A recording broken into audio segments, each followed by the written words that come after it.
अस्सलाम वालेकुम गाइस, मैं हूं आपका अपना राना लकी चाय वाला तुर्की से। मुझे किसी भाई ने बताया था एक विजिट वीज़े के ऊपर वीडियो बनाए हैं आप, तो मैं आपको इन्फॉर्मेशन देने लगा हूं विजिट वीज़े की कि तो आप तुर्की में विजिट वीज़े पे कैसे आ सकते हैं। सबसे पहले तो खबरदार, विजिट वीज़े के ऊपर तुर्की के अंदर काम करना अलाउ नहीं है। ये आपका 40वां इज़न यानी वर्क परमिट नहीं है।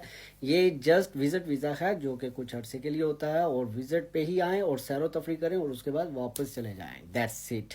इसके ऊपर आप कभी भी ये ना सोचिएगा कि ये दुबई की तरह चक्कर है, हम इधर आएंगे तो इसको बाद में हम वर्क पे कन्वर्ट कर लेंगे, और उसके बाद जैसे दुबई के अंदर और सऊदीया का नहीं पता, दुबई का, दुबई गल्फ के अंदर मोस्टली ये चलता है कि आप विजिट पे आएँ, वहाँ पे काम ढूंढे और आपकी कंपनी जो है आपका विजिट को आप वहाँ पे इंटरव्यू वगैरह दें और उसको वर्क परमिट में चेंज कर देती है, और आपको जस्ट इन आउट करना होता है। लेकिन अब तो दुबई के अंदर इन आउट भी ख़त्म कर दिया उन्होंने, तो लिहाजा तुर्की में ऐसा नहीं होता। तुर्की में सिर्फ 40वां इज़न सिर्फ और सिर्फ बड़ी कंपनियों को देने की इजाज़त है, वो भी जो जिनके पास टैक्स पेयर होता है, और वो भी जो है यहाँ पे एक 40वां इज़न जो है एक इदारा बना हुआ है, वो कंपनी जो है उसको यानी कि रिक्वेस्ट करती है कि ये बंदा हमें चाहिए अपने काम के लिए। तो वो सबसे पहले यहाँ पे एक बहुत बड़ा इदारा बना हुआ है जो अपने लोगों को काम देते हैं, लोग जिनके पास तुर्क आईडी होती है, तुर्क नेशनल होते हैं, उनको काम देते हैं। तो वो सबसे पहले अपने लोगों को देखते हैं। अगर आप यहाँ का बंदा उस काम के लिए कैपेबल नहीं है, तो वो फिर उसके बाद जो है वो आपको उन कंपनी वालों को इजाज़त देते हैं, ठीक है तुम इसको बुला सकते हो। तो वो फिर आपको जस्ट एक 40वां इज़न के नाम पे एक आपको वर्क परमिट का एक वो पेपर देते हैं, जिसके ऊपर आपका एग्रीमेंट लेटर जिसको कहते हैं वो देते हैं। फिर उस एग्रीमेंट लेटर को आप जो है अपने पासपोर्ट के साथ लगा के, अपने बाकी के डॉक्यूमेंट्स लगा के, वहाँ पे पाकिस्तान के अंदर लाहौर, इस्लामाबाद, कराची कौंसिल के अंदर जाते हैं, एम्बेसी के अंदर जाते हैं, और वहाँ पे जाके सबमिट करते हैं। और उसके बाद एम्बेसी आपको आपको वर्क वीज़ा देती है। उसके बाद वापस आप तुर्की में आते हैं वो वीज़ा लेके, तो तुर्की के अंदर आपकी बाकी की कार्रवाई होती है। आपको सिक्योरिटी वगैरह के लिए आपकी इंश्योरेंस वगैरह कार्ड बनता है, आपका किमलिक बनती है, किमलिक कार्ड बनता है, यानी कि फिर उसके बाद आपको आपके पासपोर्ट के ऊपर आपके पासपोर्ट की बाकी की जो है सारी डिटेल्स को फिल किया जाता है, यानी कि आपको पूरा किया जाता है। तो आप फिर उसके बाद यहाँ पे काम कर सकते हैं। लेकिन विजिट के ऊपर नहीं होता। विजिट आसान है अप्लाई करना। आपने पूछा विजिट वीज़ा कैसे अप्लाई करना है, तो विजिट वीज़े के बारे में इंफॉर्मेशन देता हूँ आपको। आपका सबसे पहले तो एनटीएन बना होना चाहिए, आप एनटीएन लें, और उसके बाद अगर चैम्बर के अंदर आपकी कंपनी रजिस्टर्ड है तो आपने चैम्बर का कार्ड सर्टिफिकेट लें, और उसके बाद आप जाएं अपने बाकी के डॉक्यूमेंट्स लें। आपका पासपोर्ट जो है मिनिमम 6 मंथ वैलिड होना चाहिए, और उसके बाद आपकी बैंक हिस्ट्री अच्छी होनी चाहिए। अपनी बैंक स्टेटमेंट निकालें, वो भी साथ लगाएं, और उसके बाद अपनी कुछ अदद पिक्चर्स लगाएं, फ्रेश फोटोज़ वाइट बैकग्राउंड के साथ। वो रिक्वायर्ड होती हैं, वो आपको फॉर्म बता देते हैं। ब्लू में चाहिए, वाइट में जाती है, पासपोर्ट साइज चाहिए होती है उनको, वो दें। साथ में 6 अदर फोटोज़ चाहिए होती है। आपका 6 मंथ पासपोर्ट वैलिड होना चाहिए। उसके बाद वो ये सारे डॉक्यूमेंट्स लेके आप जाएं सीधे पंजाब वाले लाहौर में जाएं, लाहौर कौंसलेट में जाएं, आप खुद से अप्लाई करें। It's a very cheap price, no expensive, very less than like more than 30-40,000, that's it, it's not too much. Just वो अपनी फ़ीस लेते हैं और आपका वीज़ा अप्लाई कर देते हैं। आप वहाँ पे अपने डॉक्यूमेंट सबमिट करते हैं। उसके बाद इन्वेस्टिगेशन करता है इमिग्रेशन ऑफिसर, और उसके बाद वो चेक करते हैं आप वाकई वहाँ पे विजिट के लिए जस्ट जाना चाहते हैं। तो वहाँ पे आपको एक अदद आपने अपॉइंटमेंट लेनी है पहले। I forget this point, sorry for that.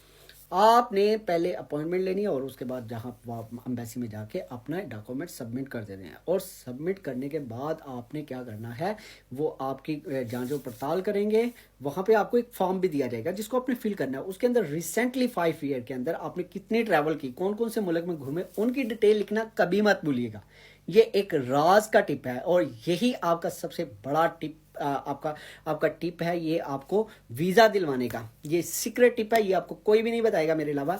तो ज़बरदस्त पॉइंट है ये। आपने जो रिसेंटली 5 ईयर के अंदर जितनी जो ट्रैवल की है, आप उसको जो है कभी भी ना भूलिएगा। उसको लाजमी लिखिएगा कि आपने किस किस कंट्री के अंदर रिसेंटली 5 ईयर में ट्रैवल किया है, और उसमें कितने कितना अर्सा स्टे किया है, और कौन सी फ़्लाइट यूज़ की थी आपने, ठीक है, और कौन कौन से होटल में स्टे किया था। आप ये डिटेल लाजमी दीजिएगा। और आपने तुर्की के अंदर कौन कौन सी जगह आपने ट्रैवल करनी है।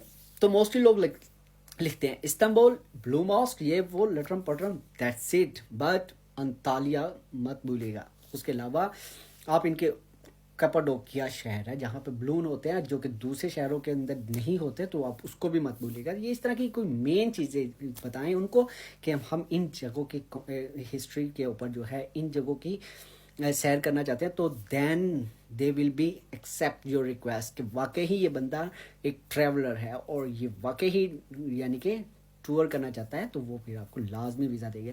तो इस तरीके से आप आराम से वहाँ से आपको वीज़ा मिलेगा। मेरे बहुत सारे लोग हैं जानने वाले जिन्होंने फ्रेश पासपोर्ट के ऊपर तुर्की का वीज़ा लगवाया है।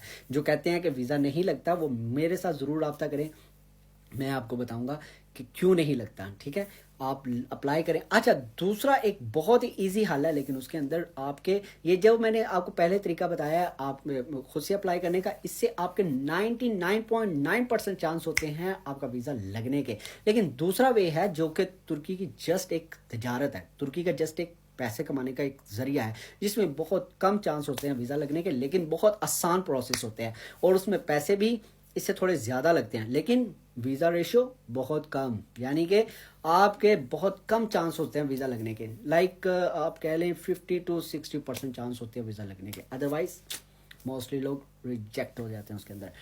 हाँ, वो है अनातोलिया। अनातोलिया के नाम के ऑफिस बने हुए हैं हर बड़े शहर के अंदर। सियालकोट के अंदर चैम्बर ऑफ कॉमर्स के साथ बिल्डिंग के अंदर, उसके बाद गुजरांवाला में स्विक सेंटर के अंदर, उसके बाद लाहौर के अंदर, उसके बाद फैसलाबाद में, मुल्तान में, इस पिंडी के अंदर, इस्लामाबाद के अंदर, और उसके बाद पेशावर के अंदर, उसके बाद कराची में, हैदराबाद में, और बहुत सारी जगहों पे पूरे पाकिस्तान के अंदर ये ऑफिस हैं। वहाँ पे आप जाएं, अनातोलिया के नाम से ऑफिस बने हुए हैं, अच्छा स्टाफ है, good customer service, everything is good, but they don't give you visa because there's a visa ratio is very few, like a very little, like a 50%। Come chance है visa लगने के, लेकिन process बहुत आसान है अगर आप अप्लाई करना चाहते हैं। अगर आपको डायरेक्ट जाने की आदत नहीं है, खुद में कॉन्फिडेंस नहीं है, आप खुद से अप्लाई नहीं करना चाहते, then you can go in Anatolia office.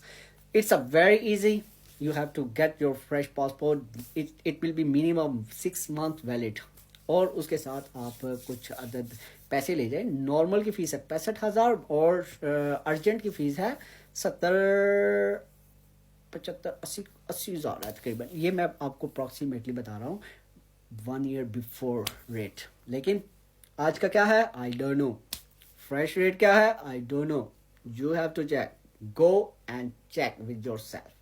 Okay, तो गाइस वहां पे बहुत आसान प्रोसेस होता है। वो फॉर्म आपको देते हैं और आपको पेंसिल एक आदत देते हैं और एक आदत फॉर्म देते हैं, बैठो वहीं पे बैठ के फिल करो, लिखो सब कुछ, और उसके बाद अपना स्टेटमेंट लगाओ साथ में, और NTN नंबर लगाओ, चैम्बर ऑफ कॉमर्स की डिटेल लगाओ, और उसके बाद आप वहां पे सब कुछ with pictures, with passport, with bank statement, everything you have to give them.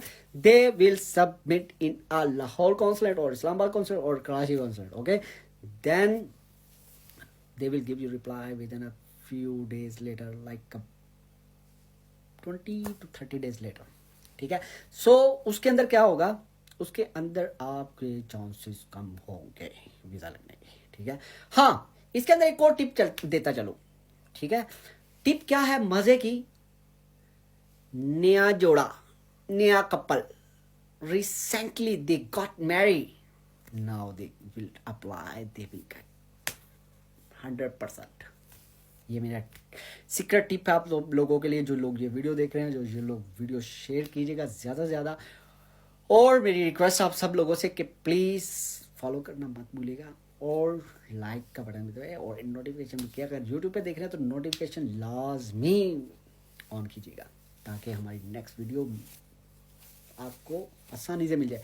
अच्छा, दूसरी मैं ये आपको टिप देना जा रहा था कि जो नए दूल्हा दुल्हन होते हैं, ये फर्स्ट वीक के अंदर अप्लाई करें तो ज़्यादा बेस्ट रहता है, वरना मिनिमम आप फर्स्ट मंथ में लाजमी अप्लाई कीजिएगा। इससे लेट होंगे तो आपके भी चांसेस कम हो जाएंगे, लेकिन just visit, no any other thing. Visit के ऊपर मैंने पहले वीडियो को स्टार्टिंग में बताया, विजिट के ऊपर काम करना ममनू है, और अगर आपने काम करने की कोशिश की दैट्स इलीगल, और इलीगल सीधा कैंप 1 year, और 1 year के अंदर आपने या तो डिपोर्ट पाकिस्तान या फिर 1 year stay slip, and after 1 year you have to get paper for small city and stay there. That's not good life, it's depend on you, your everything in your hand.